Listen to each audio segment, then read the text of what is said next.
Hello বন্ধুরা, আশা করি সবাই ভালো আছো।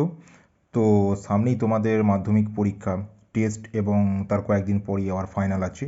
তো এই ধরনের কোশ্চেন, অর্থাৎ এই কোশ্চেনটা আমি নিয়েছি আমাদের ক্লাস 10-এর একচল বিশিষ্ট দ্বিঘাত সমীকরণ এই চ্যাপ্টারটা থেকে।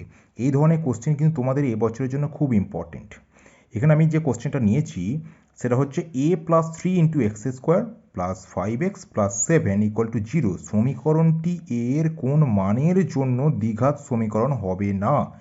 দ্বিঘাত সমীকরণ হবে না এর কোন মানের জন্য।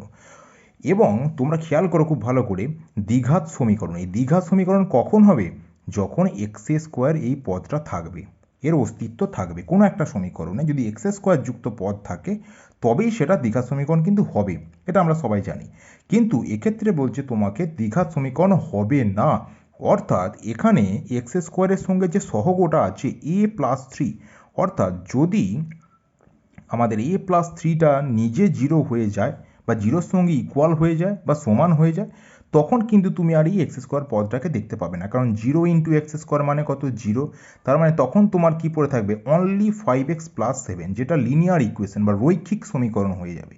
অর্থাৎ তুমি যদি এটাকে সমাধান করো, বা a কত? -3। অর্থাৎ এই যে তুমি a এর মানটা পেলে -3, অর্থাৎ a এর মান যদি এই সমীকরণটাতে -3 তুমি বসিয়ে দাও, তাহলে তুমি কিন্তু আর এই x² পদটাকে দেখতে পাবে না, কারণ এই পুরো পদটা কি হবে? ক্যান্সেল হয়ে যাবে। তখন তোমার পড়ে থাকবে 5x+7। অর্থাৎ a এর মান -3 হলে দ্বিঘাত সমীকরণ হবে না। এবারে এটা ধরো তোমাকে অন্যভাবে ঘুরিয়ে কোশ্চেনটা পরীক্ষায় এরকম আসতে পারে। ধরো আমি একটা মন থেকে এক্সাম্পল নিচ্ছি, যে সাপোজ ধরো a-5/2 এরকম আছে। a-5/2 a-5/2 x² -7x + 13 = 0। এই একই কোশ্চেন, যে এই সমীকরণটি এর কোন মানের জন্য দ্বিঘাত সমীকরণ হবে না। তখন তোমাদেরকে ভালো করে খেয়াল করতে হবে x² এর সঙ্গে কি যুক্ত আছে বা কি সহগ বা তার কোইফিসিয়েন্টটা কি আছে, সেটা ভালো করে আগে দেখবে। তাহলে এই ক্ষেত্রে কত? a-5/2। তাহলে তোমাকে a-5/2কে কী করে দিতে হবে? 0 করে দিতে হবে। তাহলে a এর ভ্যালু কত পেয়ে যাবে ওই দিকে গেলে? 5/2।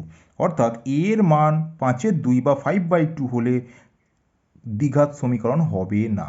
ওকে, তাহলে এটা খুব সহজ। অনেকে ভাবে যে এর মান কি হবে বা আন্দাজে করে, না, একদমই আন্দাজে নয়। x² এর সঙ্গে যে সহগটা থাকবে সেটাকে তোমরা =0 করে দেবে, তারপর এর যে মানটা পাবে সেটাই তোমাদের অ্যান্সার হয়ে যাবে। ওকে, আশা করি সবাই বুঝতে পেরেছো। Thank you.